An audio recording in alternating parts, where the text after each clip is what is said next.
Hello दोस्तों, welcome to my channel. मेरा नाम काशिफ है और मेरे ये चैनल की पहली वीडियो है। इस वीडियो में मैं आपको बताऊंगा कि अगर आप अब्रॉड स्टडी के बारे में सोच रहे हैं और कंफ्यूज हैं कि आपको कौन सी कंट्री में जाना चाहिए पढ़ाई करने के लिए, तो इस वीडियो में ज़रूर मैं आपकी मदद करूंगा। इस वीडियो में मैं आपको बताऊंगा कि कौन सी कंट्री आपके लिए बेहतर हो सकती है। तो मैंने यहाँ पर एक कंपैरिजन टेबल बनाई है ताकि आपको समझने में आसानी हो। तो दोस्तों, अगर हम बात करते हैं इंडिया से बाहर जाकर पढ़ाई करने के लिए, तो वैसे लोग बहुत सारी कंट्री में पढ़ने के लिए जाते हैं, जैसे कि जापान है या फिर नॉर्वे है या फिर यूरोप की कोई कंट्री है। लेकिन वहाँ पर उनकी लोकल लैंग्वेज अलग होती है हर देश की, जैसे जापान की है, चाइना की है या फिर नॉर्वे की है, इस तरह। और काफ़ी यूरोपियन कंट्रीज़ हैं जिनकी अपनी लैंग्वेज अलग होती है। तो वहाँ पर हमें प्रॉब्लम कहाँ आती है कि हम वहाँ कोर्स कर लेते हैं, लेकिन उसके बाद हमें वहाँ की लोकल लैंग्वेज सीखनी होती है अगर हमें उसी कंट्री में सर्वाइव करना है। तो यहाँ पर मैं आपको ये बताऊँ कि ये जो चारों कंट्रीज़ मैंने सेलेक्ट की हैं, ये चारों की चारों इंग्लिश स्पोकन कंट्रीज़ हैं। तो यहाँ आपको ऐसी कोई प्रॉब्लम नहीं होगी। तो दोस्तों, चलिए स्टार्ट करते हैं। तो ये चार कंट्रीज़ हैं दोस्तों, USA, UK, ऑस्ट्रेलिया और कनाडा। तो मैंने एक कंपैरिजन टेबल बनाई है ताकि आप आसानी से समझ सकें और अपना डिसीजन ले सकें। तो अब हम स्टार्ट करते हैं दोस्तों। सबसे पहला हमारा पॉइंट है quality of education. Quality of education में दोस्तों सारी कंट्रीज़, ये चारों कंट्रीज़ बहुत अच्छी हैं। वर्ल्ड क्लास आपको एजुकेशन यहाँ पे मिलेगी। लेकिन एजुकेशन के मामले में US, UK थोड़ा बेहतर है ऑस्ट्रेलिया और कनाडा से। दोस्तों, सेकंड पॉइंट है हमारा लैंग्वेज टेस्ट। ये डिपेंड करता है कॉलेज और यूनिवर्सिटी के ऊपर। चारों कंट्रीज़ में आपको लैंग्वेज टेस्ट देना ही होगा और कॉलेज और आपकी यूनिवर्सिटी बताएगी कि उनकी रिक्वायरमेंट क्या है, यानी कि आइल्स है या PTE है या टोफल है। ये सारे इंग्लिश लैंग्वेज के टेस्ट होते हैं जो आपको एडमिशन अप्लाई करने से पहले आपको ये देने होंगे और एक स्कोर होता है, वो आपको स्कोर क्वालिफाई करना होगा। तो ये सारी इन्फॉर्मेशन आपकी यूनिवर्सिटी, आपके कॉलेज की रिक्वायरमेंट में, यानी कि आपके कोर्स की रिक्वायरमेंट में लिखी होगी कि वहाँ पर आपको क्या टेस्ट चाहिए और कितना स्कोर चाहिए। तो इसके लिए आपको यूनिवर्सिटी या कॉलेज की वेबसाइट चेक करनी होगी। तो यहाँ पर यह है कि आपको चारों में आपको ये टेस्ट चाहिए। तो आप लैंग्वेज के टेस्ट की तैयारी तो शुरू कर दें। तो दोस्तों, चलिए हम तीसरे पॉइंट की तरफ बढ़ते हैं, जो कि है ट्यूशन फ़ी। दोस्तों, ट्यूशन फ़ी एक मेजर फैक्टर हो सकता है आपके डिसीजन में। अगर आप USA में जाते हैं पढ़ने, तो वहाँ आपको 10 से 15 लाख पर एनम देना होगा।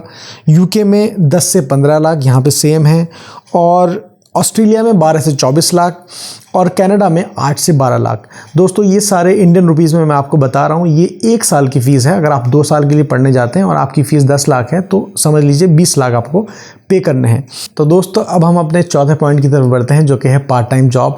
अब आप सोच रहे होंगे कि इतनी ज़्यादा ट्यूशन फ़ी हमने पे करी है, अब हम उस कंट्री में जाएंगे, रहेंगे, तो हमारा ख़र्चा भी वहाँ पर ज़्यादा ही होगा।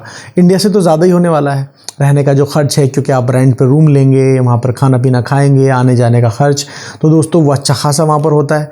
लेकिन हर कंट्री आपको परमिशन देती है काम करने की, यानी कि जॉब करने की। पढ़ाई के साथ साथ आप जॉब भी कर सकते हैं आसानी से।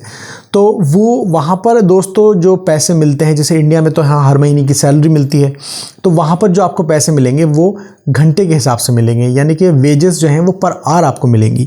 तो मैं आपको बताता हूँ कि अगर आप USA में काम करते हैं तो $10 से $15 पर आवर आपको मिलेंगे। अगर आप UK में करते हैं तो वहाँ पे 10 से 14 हैं। यही ऑस्ट्रेलिया में 12 से 18 हैं और कनाडा में 12 से 15 हैं। दोस्तों, ये डॉलर्स मैं आपको बता रहा हूँ, US डॉलर में। तो यहाँ पर सबसे ज़्यादा जो है वो ऑस्ट्रेलिया में आपको पैसे मिलते हैं। अब हमारा 5th पॉइंट है स्कोप ऑफ PR। दोस्तों, अगर आपने वहाँ जॉब करी, आप वहाँ रहना चाहते हैं और आप सोच रहे हैं कि मैं यहाँ परमानेंट सेट होना चाहता हूँ, तो उसके लिए आपको परमानेंट रेसिडेंसी चाहिए होगी। तो वो USA में आपको मिलेगी 10 साल में लगभग, और ऑस्ट्रेलिया में आपको मिलेगी 5 से 7 साल में, UK में आपको मिलेगी 8 से 6 सालों में, और कनाडा में आपको मिलेगी 2 से 3 साल में। तो दोस्तों, हर कंट्री का अपना अलग कानून है। वैसे ऑस्ट्रेलिया और कनाडा में ये पॉइंट बेस्ड सिस्टम से आपको PR देते हैं, और अभी UK ने भी शुरू करा है। ब्रेग्जिट के बाद UK ने भी स्टार्ट कर दिया है पॉइंट बेस्ड PR सिस्टम। तो ये भी आपके लिए एक डिसाइडिंग फैक्टर हो सकता है। इसके बाद हम बढ़ते हैं अपने 6 पॉइंट की तरफ, जो कि है स्टूडेंट वीज़ा। स्टूडेंट वीज़ा हासिल करना मुश्किल है या आसान है? अगर आप USA के लिए अप्लाई करते हैं तो यहाँ थोड़ा सा मुश्किल है, UK में थोड़ा सा मॉडरेट है, और ऑस्ट्रेलिया और कनाडा में वीज़ा मिलना आसान है। तो ये डिपेंड करता है आपकी प्रोफाइल के ऊपर, आपके एजुकेशन बैकग्राउंड के ऊपर, आपके वर्क एक्सपीरियंस के ऊपर। तो ये सारा डिपेंड करेगा आपकी इंडिविजुअल प्रोफाइल के ऊपर। तो दोस्तों हम 7th पॉइंट की तरफ बढ़ते हैं, जो कि है पोस्ट स्टडी वर्क वीज़ा, जिसको हम वर्क परमिट भी कहते हैं। दोस्तों ये चारों कंट्रीज़ आपको एजुकेशन के बाद वर्क परमिट देगी, कहीं 2 साल कहीं 3 साल। तो अगर आप वहाँ पढ़ाई करते हैं और एजुकेशन आपकी पूरी हो जाती है तो आपको एक वर्क परमिट मिलेगा, यानी कि आप वहाँ रह सकते हैं और आप वहाँ जॉब कर सकते हैं और आप अपने लिए जॉब सर्च कर सकते हैं। तो ये चारों कंट्रीज़ में आपको मिलेगा। लास्ट पॉइंट है हमारा वेदर, यानी कि मौसम। इंडिया में तो दोस्तों चारों मौसम होते हैं, लेकिन यूएसए में आपको ज़्यादातर ठंडा इलाका मिलेगा या फिर मॉडरेट मिलेगा। उसी तरह हमारा यूके भी है, ठंडा इलाका है या फिर मॉडरेट है, यानी कि मॉडरेट एंड कोल्ड। और ऑस्ट्रेलिया जो है ये गर्म देश है, यानी कि यहाँ पर जो टेम्परेचर है वो 25-30 के अराउंड रहता है। और कनाडा जो है ये काफ़ी ठंडा है, मतलब यहाँ पर आपको 0 से लेके -25 तक, आपका कुछ रीजन तो ऐसे हैं जो -40 तक भी जाते हैं। तो कनाडा कोल्ड रीजन है पूरा। तो ये वेदर मौसम के बारे में भी आप सोच लीजिएगा, समझ लीजिएगा, इत्मीनान से डिसीजन लीजिएगा अपना। और वैसे मैं आपको बताता चलूँ कि यहाँ पर इंडिया में आपको ठंड में प्रॉब्लम हो सकती है, लेकिन बाहर नहीं होती, क्योंकि वहाँ पर फैसिलिटीज़ इतनी ज़्यादा होती हैं। अगर आपको कुछ पाना है, कुछ हासिल करना है, तो कहीं तो आपको कॉम्प्रोमाइज़ करना ही होगा दोस्तों। लेकिन मुझे लगता है कि ये सारी इन्फॉर्मेशन आपको कहीं ना कहीं ज़रूर हेल्प करेंगी, और मैं चाहता हूँ कि आप लोग अपने फ्यूचर में कामयाब हों। और दोस्तों इस चैनल पर मैं आपको अपनी जर्नी, अपनी लाइफ का जो मेरे एक्सपीरियंसेस हैं वो मैं आपसे शेयर करूँगा। तो मेरी आपसे गुजारिश है कि मेरे आप इस चैनल को सब्सक्राइब कर दीजिए और बेल आइकन को ज़रूर दबाइए, ताकि आपको नोटिफिकेशन मिलता रहे। ठीक है दोस्तों, अब मिलते हैं नेक्स्ट वीडियो में।